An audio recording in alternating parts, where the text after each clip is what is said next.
想必很多朋友都已经看到了这个近期在网络上流传的一段解放军与印军在某个山头上进行的石头大战。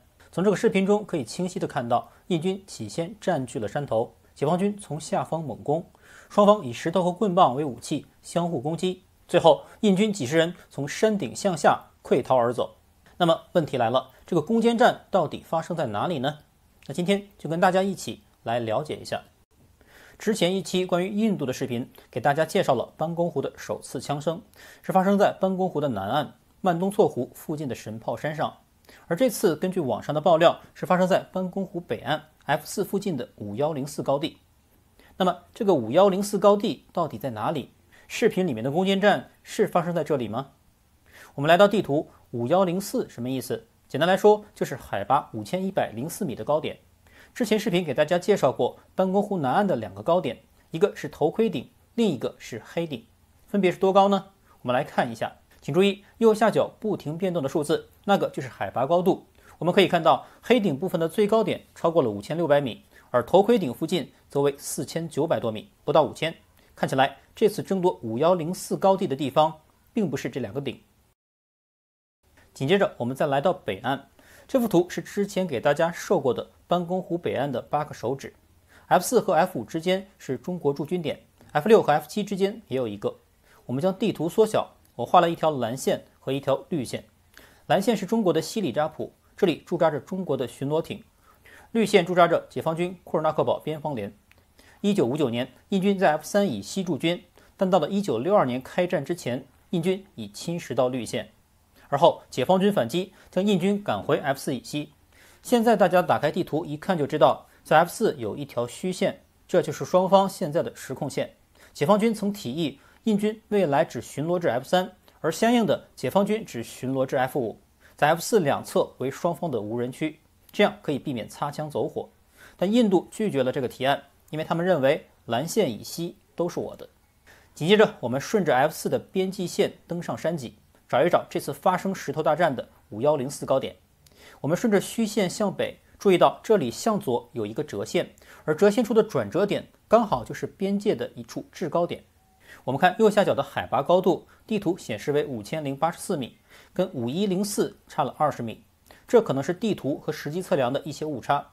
当然，这20米的误差并不能否定这个高点就是5104高地。一会儿再来给大家看证据。我们先顺着这个高地往东侧看，可以很清晰地看到刚才标记过的中国营地。这里是 F6 和 F7 之间，看起来这片营地非常大，驻扎几百甚至上千人的军队都没有问题。而我们再登上刚才的高点，从这个高点向下望去，中国一侧的 F6 到 F7 驻扎的全部营地都一览无余，包括解放军的人数和重型装备等等都可知晓。而且我们转向左边，还能看到沿着 F4 边界一线山脚下的一排营房，营房位置和驻扎数量都非常清晰，甚至还包括了远处的西里扎普，那里可是我们驻扎巡逻艇的基地。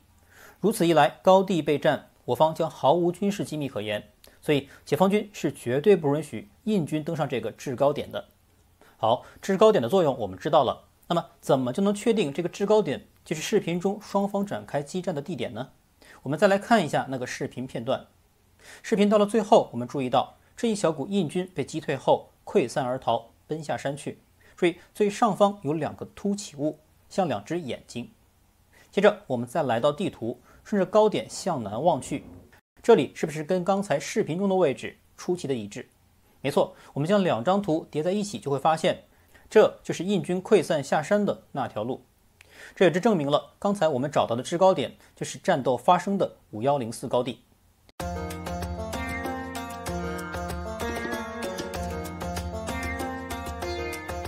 至于视频的前半段是哪里呢？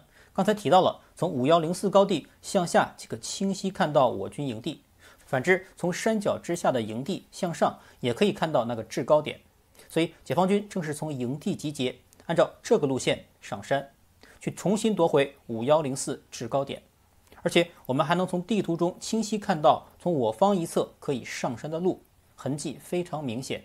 可以看到登山之路从最初的平缓直到最后这里的陡峭。视频开始的石头攻坚战应该就是发生在这里。